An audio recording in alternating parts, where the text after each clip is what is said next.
النهاردة هنرجع بالزمن حوالي 1400 سنة عشان نحكي قصة ممكن تبان غريبة شوية.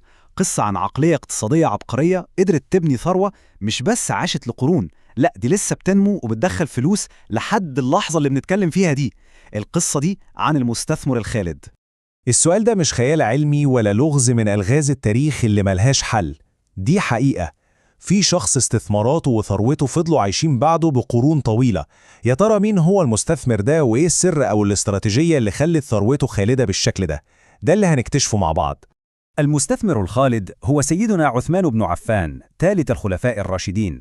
بس النهاردة احنا مش هنبص له كشخصية تاريخية ودينية وخلاص، احنا هنتعامل معاه كدراسة حالة في البيزنس والإدارة المالية.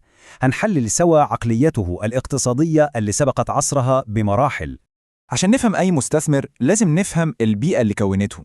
مكة زمان كانت زي وول ستريت بتاعت الصحراء، مكان المنافسة فيه شرسة جدا والبقاء فيه للأذكى وللأشطر. وفي الجو ده سيدنا عثمان اتعلم أساسيات الاقتصاد، عرف مفاهيم زي المضاربة اللي هي ببساطة شراكة بين واحد معاه الفلوس وواحد تاني معاه الخبرة عشان يعملوا مشروع. يعني نقدر نقول شكل بدائي جدا لصناديق الاستثمار اللي بنشوفها النهاردة.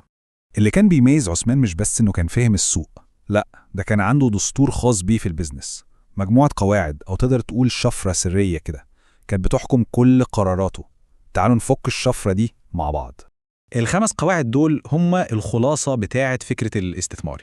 أول حاجة أعالج، يعني الإدارة النشطة، مش بستثمر وانسى، لا أنا بتابع وبواجه المشاكل. تاني حاجة أنمي، وده اللي بنسميه بلغة النهاردة النمو المركب أو الكومباوندنج، يعني كل قرش بكسبه برجع أشغله تاني. تالت حاجة لا أزدري ربحا، يعني مفيش حاجة اسمها مكسب قليل، كل فرصة ليها قيمتها. رابعا لا أشتري شيخا، وده درس مهم في دراسة السوق والابتكار، ما تدخلش في سوق زحمته قاتلة أو خلاص بيخلص. وأخيرا أجعل الرأس رأسين، يعني ببساطة فن التنويع أو الدايفرسيفيكيشن، ما تحطبطش فلوسك كلها في حتة واحدة. ده دستور متكامل لإدارة الثروة. طيب الكلام النظري ده حلو قوي، بس ازاي اطبق المبادئ دي على ارض الواقع؟ خلينا نشوف اول قصة معانا، قصة بئر روما، اللي هتبين لنا ازاي العطاء نفسه ممكن يكون اذكى شكل من اشكال الاستثمار. لما المسلمين هاجروا للمدينة قابلتهم مشكلة كبيرة جدا. المياه الحلوة قليلة، والمصدر الرئيسي للمياه كان في إيد شخص واحد محتكر بيبيع أهم سلع على الحياة بسعر عالي جدا. دي مشكلة اجتماعية وفي نفس الوقت أزمة اقتصادية خانقة. ممكن أي حد يبص للموضوع من بره ويقول إن شراء البئر ده كان مجرد عمل خيري عظيم، لكن لما نحلله بعقلية اقتصادية حديثة هنلاقي إن اللي عمله عثمان كان أعمق بكتير. ده كان اللي بنسميه النهاردة استثمار مؤثر أو impact investment بكل معنى الكلمة. هو مش بس حل مشكلة لحظية، هو كسر احتكار واستثمر في بنية تحتية بتحفز الاقتصاد كله. وهنا بقى بتظهر عبقرية التفاوض والتخطيط، استراتيجية من 4 خطوات نفذها بهدوء وذكاء شديد. بدل ما يشتري البير كله مرة واحدة بسعر عالي، هو خلق واقع اقتصادي جديد خلى المالك بنفسه هو اللي يضطر يبيع. دي خطة محكمة بتوريك عقلية استراتيجية بتفكر لقدام قوي. وهنا بيظهر الدافع الأكبر، دافع إيماني. العرض كان واضح وصريح، استثمار في الدنيا بعائد مضمون في الآخرة. بعبقريته قدر عثمان يجمع بين الاتنين، عائد اجتماعي واقتصادي فوري في الدنيا وعائد أعظم وأبقى في الآخرة.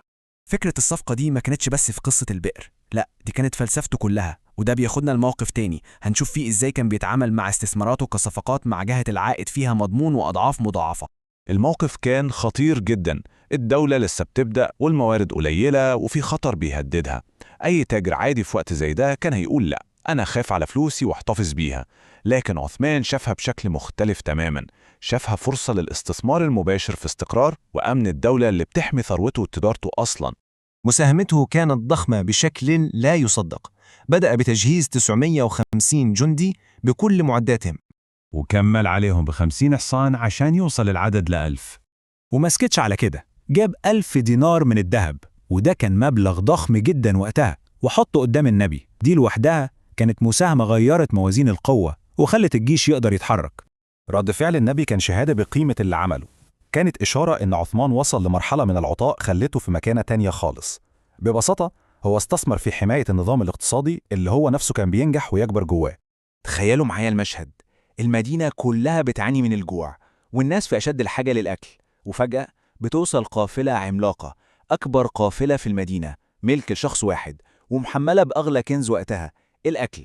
كل تجار المدينة جريوا عليه وقدموا له عرض لا يمكن رفضه، ضعف الثمن، يعني ربح صافي 100%. في عز أزمة زي دي كانت فرصة العمر لأي تاجر عشان يعمل ثروة خيالية. العرض ده كان المفروض يتقبل فوراً. لكن رد عثمان كان صدمة. هو ما كانش بيفكر بمنطق المكسب والخسارة بتاع الدنيا، هو كان بيعمل صفقة مع المشتري الأعلى اللي بيقدم عائد 10 أضعاف كحد أدنى.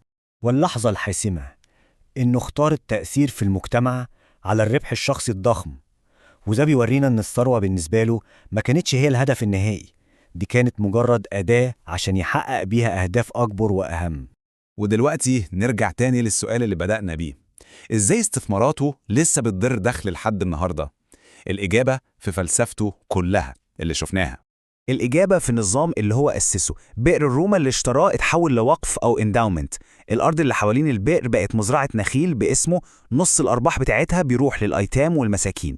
طب والنص التاني بيتحط في حساب بنكي مخصص باسمه في السعودية، والحساب ده بدوره بيستثمر الفلوس في أصول وعقارات. يعني النظام اللي عمله من 1400 سنة لسه شغال وبيولد قيمة لحد النهاردة.